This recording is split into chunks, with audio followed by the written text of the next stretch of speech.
Olá, pessoal, boa noite. Sejam bem-vindas e bem-vindos. Eu sou o Thiago Lopes, doutor em psicologia, especialista em autismo precoce, e hoje estou aqui com a Adriana. Você quer se apresentar pra gente? Quero sim. Meu nome é Adriana Cunha, eu sou neuropediatra, sou mestre em ciências de saúde e minha abordagem maior são os transtornos do neurodesenvolvimento. Criei uma página para falar de autismo que chama nemparece.tea e a ideia foi desmistificar o transtorno do espectro do autismo e tornar o que é mais técnico e acessível. Adorei esse nome. Nem parece. Nemparece.tea. E de onde que veio essa ideia, nemparece.tea? Pronto, nemparece.tea surgiu na pandemia, no auge da pandemia de 2020. Eu fiquei sem trabalhar no consultório. E a Adele da Autismos, que ela é muito conhecida, tem uma abrangência nacional sobre autismos, ela é daqui de Teresina e a filha dela é minha paciente. Ela disse: Adriana, vamos trabalhar nessa parte da internet, pelo menos que estava na moda, não é na moda, o boom da live. E eu não queria aparecer, então eu sou muito tímida. E aí eu disse assim, não, eu não quero aparecer, vou digitar temas.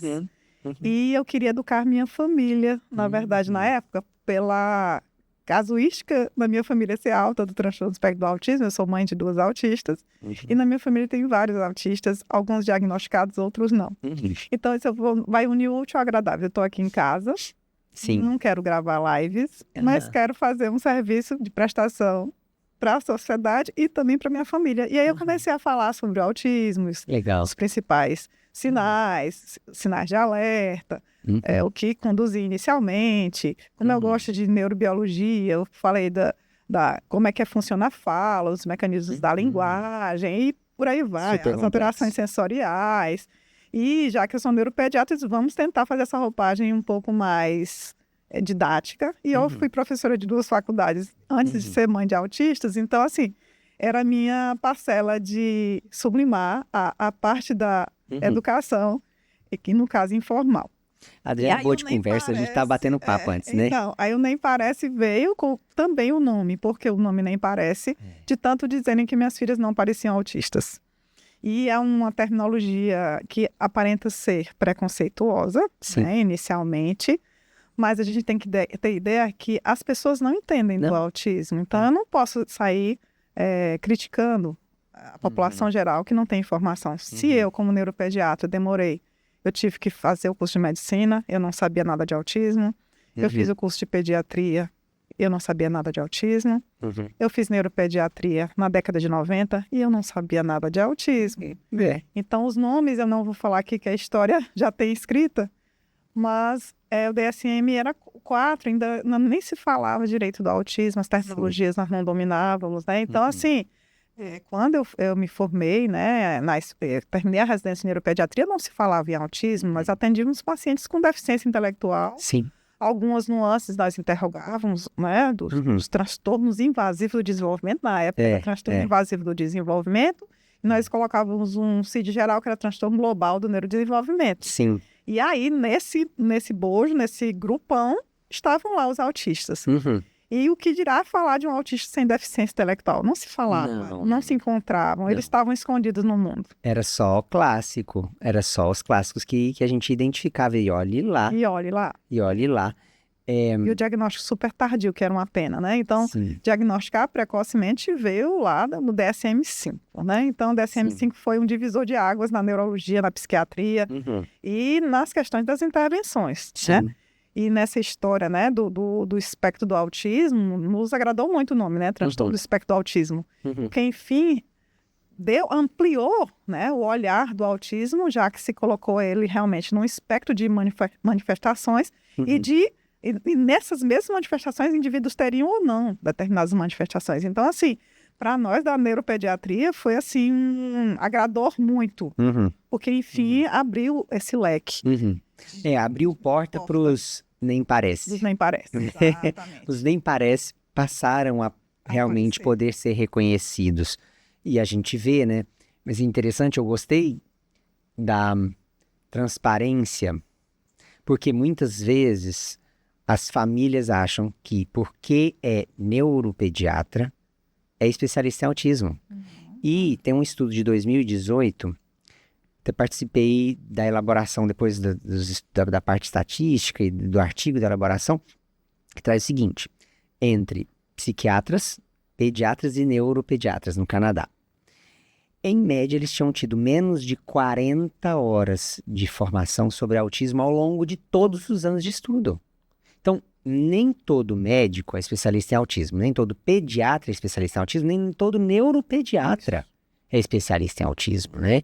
Então, a gente precisa compreender isso, até porque quando eu vou buscar o diagnóstico, muitas vezes eu preciso buscar alguém que já tem um certo conhecimento para ajudar nesse diagnóstico. Eu acho que tem tido um movimento no Brasil muito grande de educação dos médicos. Eu tenho visto um interesse crescente e uma instrução crescente. Eu vejo hoje muito pediatra já conseguindo fazer diagnóstico de autismo. Eu vejo muito clínico geral já sabendo para quem encaminhar, já sabendo o que... Opa, pera, isso aqui não está dentro do que seria esperado, coisa que em 2016 eu não via. Agora, você viu mais cedo, até passei uma vergonhinha aqui, porque o diagnóstico do meu mais velho, né, veio com 1 ano e 10 meses. Eu já trabalhava com autismo precoce quando veio o diagnóstico dele. Mas você bateu o recorde mundial de diagnóstico precoce para a época. Para a época, eu tenho uma filha que vai completar amanhã 20 anos. Recorde mundial é brincadeira, tá, gente? Ela não tá no Guinness ainda. Ainda não. Sofia, eu sou mãe de 2 autistas. Sim. Sofia vai completar amanhã 20 anos. E Sofia, eu reparei, a história dela foi bem interessante, porque fugiu do padrão para o que a gente via na época. Apesar de meu olhar, na época, já era voltado para os transtornos invasivos do neurodesenvolvimento. Então, Sofia, na época, não se falava dos transtornos de processamento sensorial versus TEA. Não se falava nessa época. Então, Sofia nasceu sem intercorrências, aquela criança que olhava bem nos olhos, que mamava fitando os olhos, que imitava, que teve aquela linguagem básica do bebê, o mamães, fazia aquelas expressões que não me chamavam a atenção. Porém, com 6 meses de idade, quando foi para aquela fase de iniciar a dieta fora do leite materno, a Sofia demonstrou claramente alterações do processamento sensorial. Olha só. Ela náusea, quando ela tocava nos alimentos, que eu tentei fazer aquela questão da criança palpar, pegar nos alimentos, sentir, a Sofia nauseava. Então, as primeiras frutas, Sofia nauseava de uma forma muito, muito, muito, assim, grave até, para mim, que lidava, na minha concepção como pediatra, eu queria seguir toda a sequência da dieta. Nossa, a gente planeja foi muito frustrante, assim, né? Muito frustrante. Então, Sofia nauseava, e minha mãe me ajudava muito nessa época, nessas questões alimentares. Ai, que criança complicada.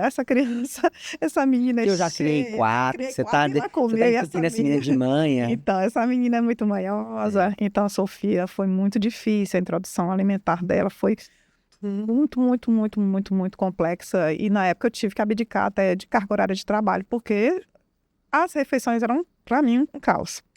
E gera uma angústia na mãe. O instinto protetor da mãe é de alimentar o filho, né? É bem básico. Mas até então, o que chamava atenção era a questão alimentar.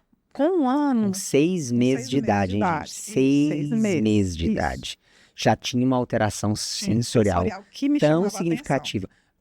Teve pega normal, você falou. Olhava... Não tinha alterações ali de tônus de lábio, de língua. Conseguia fazer a pega, mamou até 2 anos e tralalá. 2 anos e 8 meses. Porque muitas vezes quando a gente vê tão cedo, tem alterações orofaciais também. Mas o dela não, era muito mais focado ali no sensorial mesmo. Foi. Que para 6 meses, esse também nível é raro. Foi cedo. É raro. Me chamou a atenção isso, né, no tato. E eu notava bem que ela fazia aquela mãozinha, né, de aversão, né?